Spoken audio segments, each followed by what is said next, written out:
the seed of kindness. The night was quiet in Vadnagar, the small town where Damodardas Mulchand lived with his family. The streets were narrow, the lamps faint, and the air filled with the smell of dust and tea.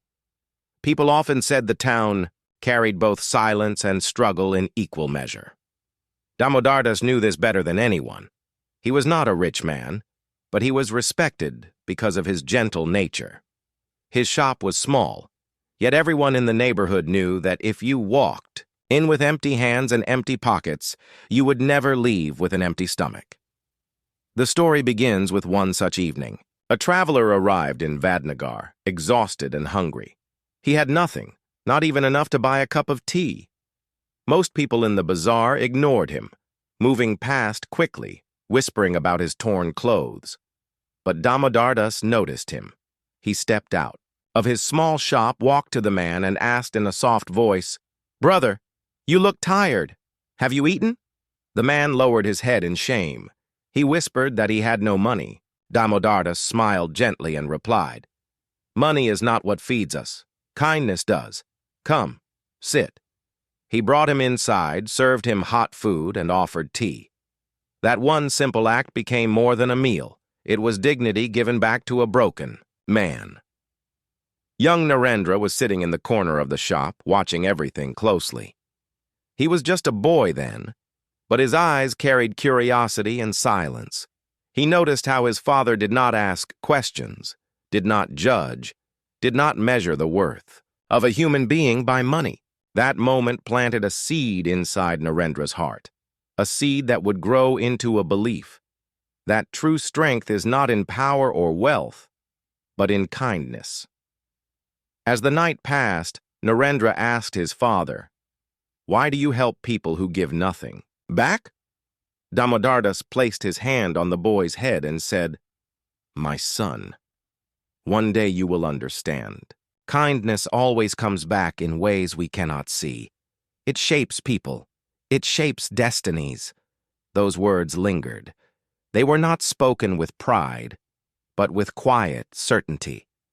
Narendra carried them deep inside. Every time he saw his father giving away food or listening to someone's troubles with patience, he felt something grow stronger in his chest. He realized his father was not just feeding people.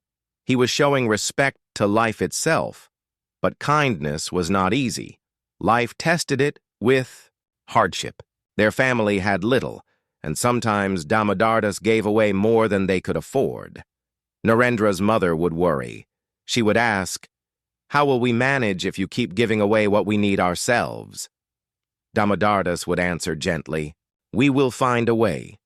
We always do. And the world finds a way to return what we give." Narendra saw those quiet arguments. He saw the strain. Yet he also saw how, even in the hardest times, his father never closed his doors to the needy. There were nights when their home had only simple rotis, but still Damodardas would share. One winter night brought a turning point. A poor family came, shivering in the cold, carrying a small child with fever. They begged for help. Damodardas did not hesitate. He gave them blankets, made them tea, and kept the child near the fire. Narendra watched his father's tired hands rubbing warmth into the child's feet. The boy realized in that moment that kindness was not just words. It was sacrifice. It was choosing others even when you had little yourself. Years later, Narendra would carry that memory like a hidden flame. But back then, he was simply a boy, learning silently from the quiet strength of his father. And the truth is, stories like these do not remain trapped in small towns. They travel, carried in whispers, and in the lives they touch. One day, long after Damodardas was gone, those seeds of kindness would bloom inside Narendra Modi, and the fragrance would travel even further, so far that it would touch another man sitting in a very different world, Sundar Pichai. But before that connection is revealed, the journey of kindness had to pass through storms, doubts, and trials. Because no seed grows without first pushing through the dark soil, Narendra was yet to face the test of his life, and the lessons of his father would be his only light. the boy who carried silence. The sun rose slowly over Vadnagar, painting the small town with pale gold light. The morning air was cool, carrying the smell of chai from the stalls. Young Narendra Modi walked beside his father, watching him open the little tea shop. To others, it was an ordinary morning, but for Narendra, every morning felt like a lesson written without books. He noticed how his father greeted people, not with pride but with humility. A simple nod, a soft smile, a quiet gesture of respect. Some customers were harsh, some demanding, some carried their frustrations into the shop, but Damodardas never raised his voice. Narendra began to understand that strength was not about loudness or anger, but about calmness when the world tried to break your patience. One morning, as the shop became busy, a wealthy merchant entered. His clothes were fine, his shoes polished. He looked around with sharp eyes and spoke in a tone that cut through the air. "Damodardas, your shop is small, your tea is cheap, yet you act as if you are someone important. You give food away as if you own the town. Do you not realize people laugh at you?" The room went silent. Narendra's small hands trembled as he watched. His father did not reply in anger. Instead, he poured the man a cup of tea and placed it gently in front of him. "My worth is not in the size of my shop," Damodardas said quietly. "It is in the respect I show to others." The merchant frowned but said nothing more.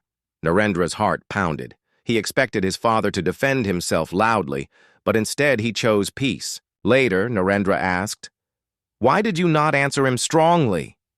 His father replied, "Strength is not about crushing others, my son. It is about holding your ground with humility." That lesson burned deep into Narendra's mind. He learned that silence, when guided by respect, could be more powerful than words. But not all lessons were gentle. As days turned into years, Narendra began to face his own struggles.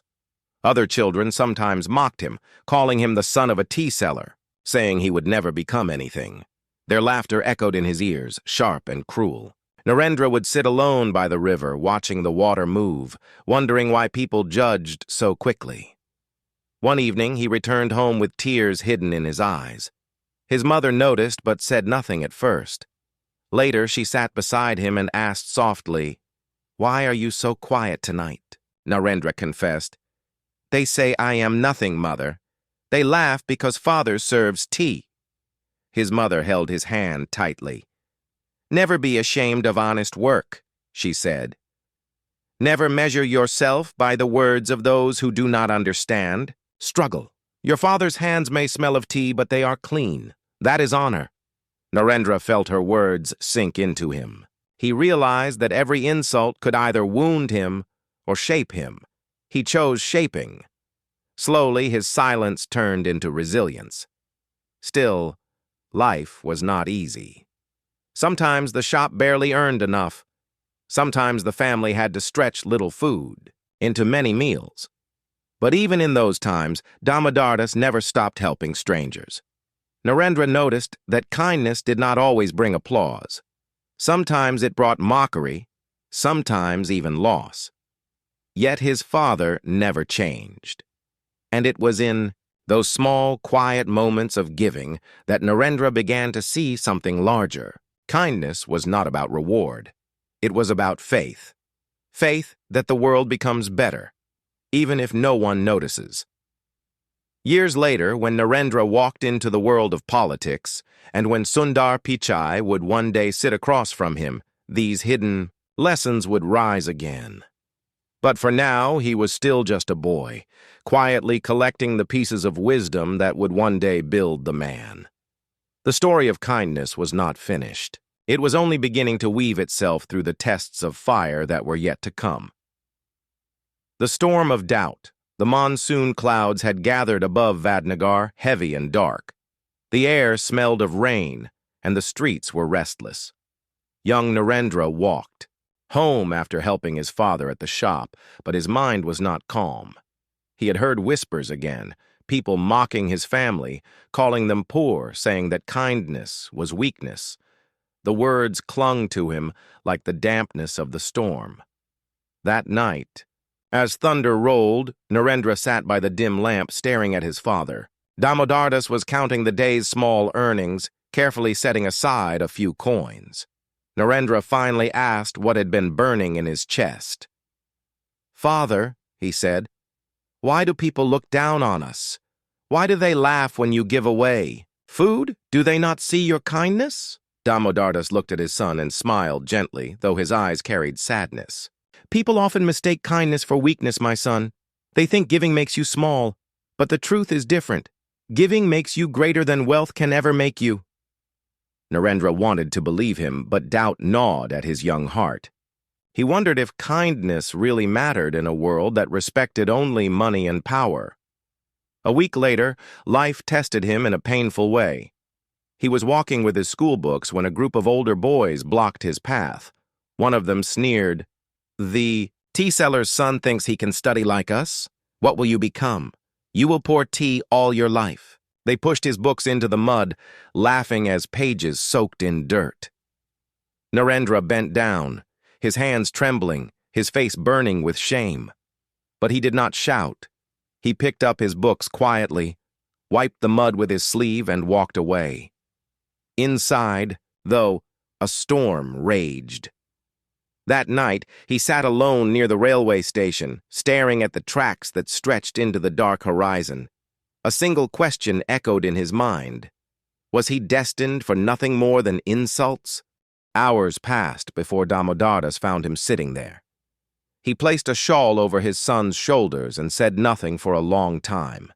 Then, in a soft voice, he told a story from his own youth. "When I was your age, people mocked me too. They said I was too poor, too small, too weak. But I learned something. Their words are not my truth. Your truth is what you build with your own hands, your own heart. Never let their laughter decide your worth." Narendra looked at his father, and for the first time, he felt the weight of choice. He could carry the insult as a wound, or he could carry it as fuel. In the days that followed, he began to work harder at school. He read late into the night, his lamp burning until his eyes ached. When his classmates mocked him again, he no longer bent his head. He remained silent. But inside that silence was a new fire. Yet even as he grew stronger, the struggle of poverty remained. One winter, the family could not afford enough blankets. Narendra gave his to his younger siblings and slept in the cold. Shivering, he whispered to himself, "One day, I will become strong enough to protect not just my family, but many families." He did not know then how far that promise would carry him.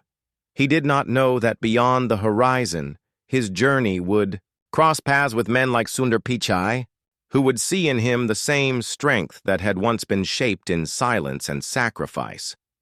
But for now, Narendra was still just a boy standing against the storm of doubt, holding only the lessons of his father and the quiet fire in his heart. Upweka's spark of leadership. The summer sun in Vadnagar was merciless. The ground cracked, wells dried, and thirst grew heavier each day. People walked the streets with tired faces, carrying empty vessels in search of water. Narendra Modi, now a young boy with sharper eyes and a quieter strength, watched his town suffer. He saw children crying near dry taps, women carrying heavy pots for miles, and old men collapsing under the weight of heat. One afternoon, he found his father helping an old man who had fainted outside the shop. Damodardas poured water into his cupped hands and pressed it gently to the man's lips. Narendra felt the pain of helplessness strike his heart. He whispered to himself, "There must be something we can do." That night, he sat awake, thinking. He remembered how his father had taught him that kindness was not just giving, it was acting when others hesitated. The next morning, Narendra gathered a few of his school friends. He told them, "We cannot end the drought, but we can help people drink. We can collect water in buckets from the railway station well and share it with those who need it most."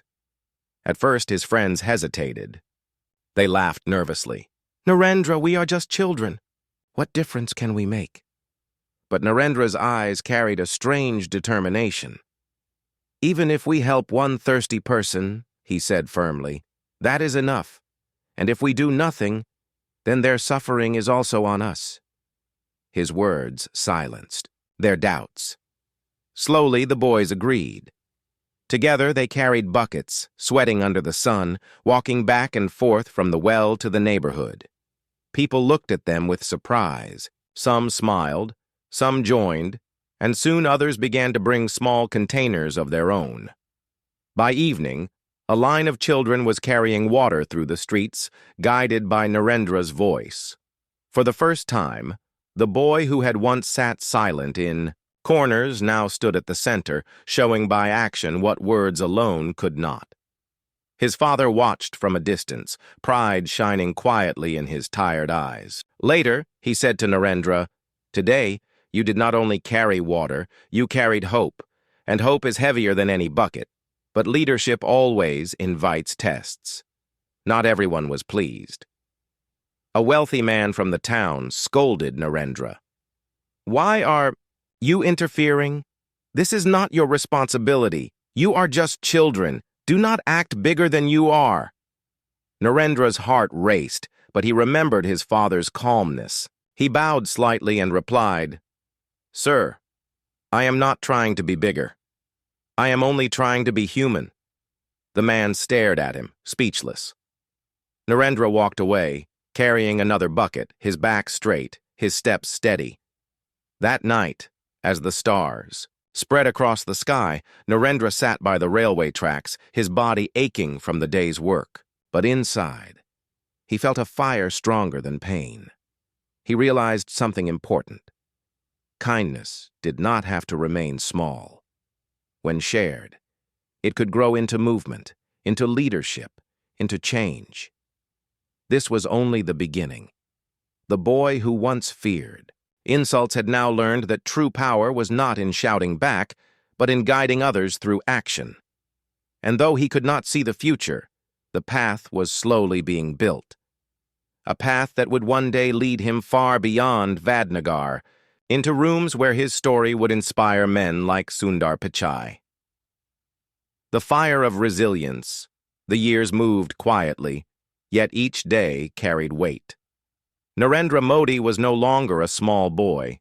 He had grown into a teenager with sharper features and eyes that carried both silence and fire. The tea shop still stood simple and small, yet it remained a place where people gathered not only for tea, but also for warmth, for kindness, for respect.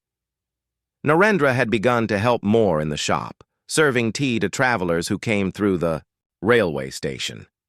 He listened carefully to their stories. Farmers speaking of failed crops, workers complaining of low wages, and travelers describing distant cities where life seemed both larger and harder. These voices began to shape his mind. He realized the world outside Vadnagar was vast, filled with both struggle and possibility. One day, a group of students from another town came to the station. They laughed loudly when they heard Narendra's father was a tea seller. One of them smirked and said, "Boy, you will serve us tea today, and tomorrow you will serve us again. That is all your life will ever be." Narendra felt the old sting of insult. But this time, he did not stay silent. He placed the cups of tea gently before them and looked directly into their eyes. "Today I serve you tea," he said calmly, "but tomorrow I may serve this nation in a way you cannot imagine." His voice was steady, not angry, but filled with a quiet power that made even the mocking students pause. That night, Narendra walked back home slowly. His words echoed in his own heart.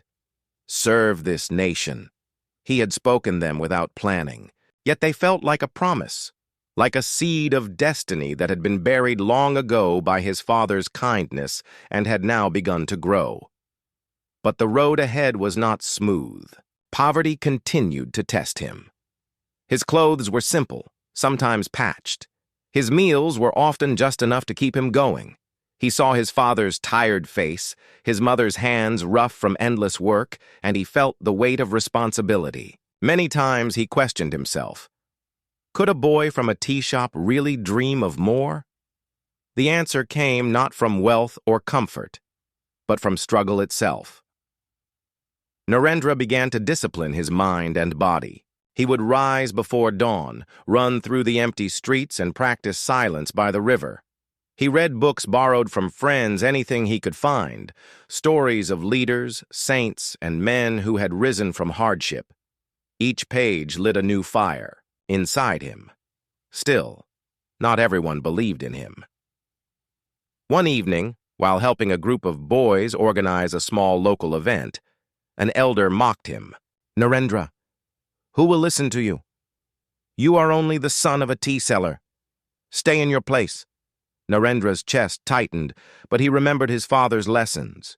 He bowed respectfully and replied, "Sir, my place is wherever I can serve."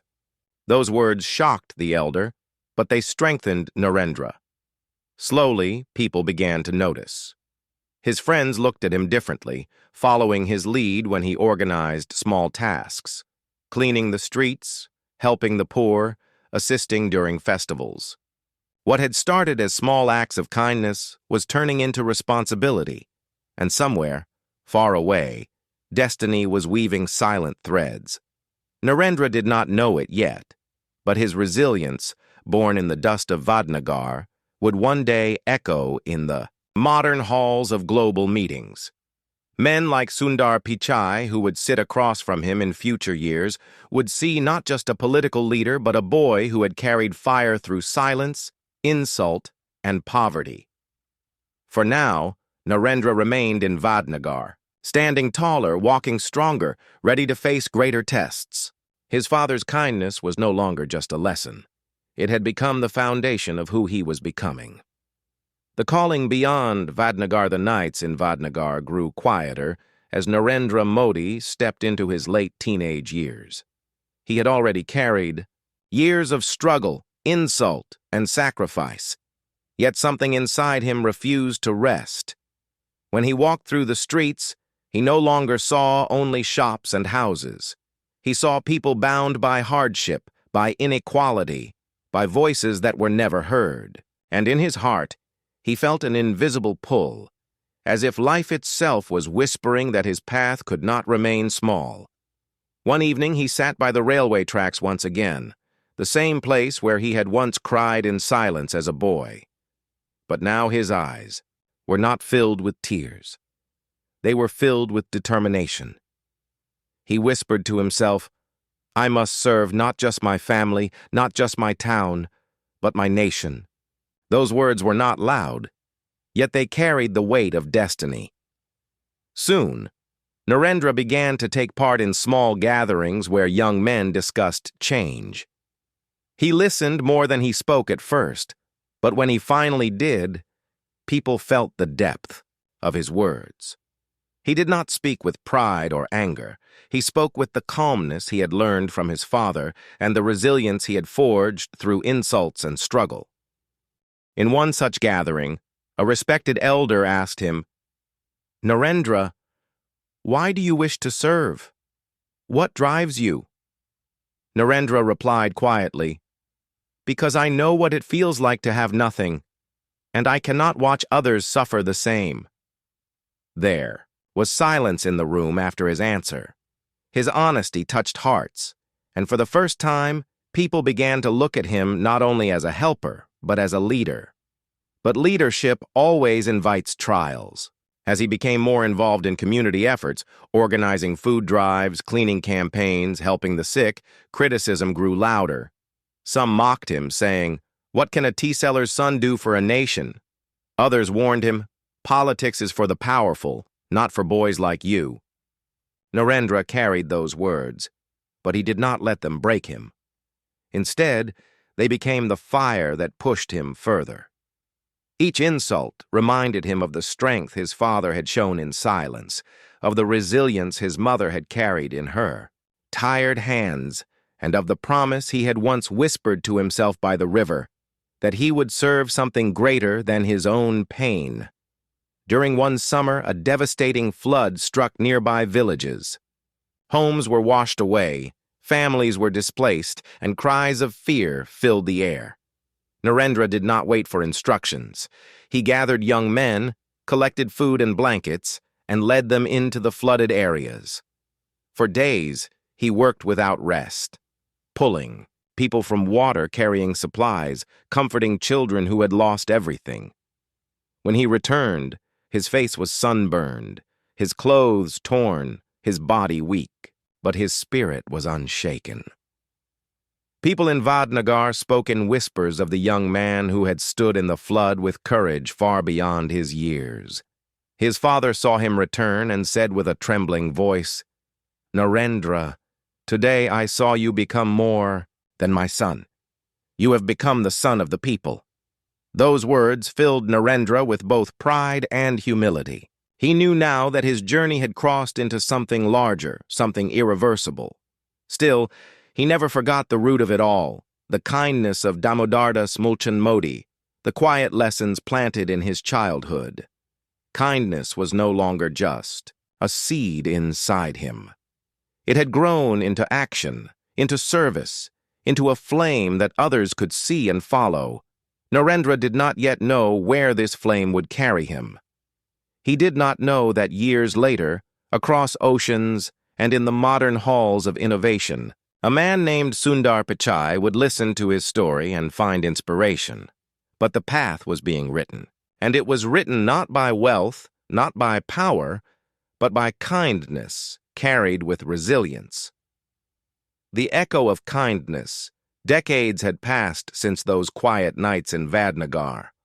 The boy who once carried water buckets and wiped mud off his school books had walked a path few could imagine. Narendra Modi had risen through storms of doubt, insults, and endless struggle. Yet at every step, he carried the invisible strength of his father's words. Kindness always comes back in ways we cannot see. Now, as the Prime Minister of India, Narendra stood not in the dusty streets of his hometown, but in vast halls where the eyes of the world watched. The lights were brighter, the voices louder, yet in his heart he remained the son of Damodardas Mulchand Modi, the boy who had learned that silence can be power and that humility can move mountains.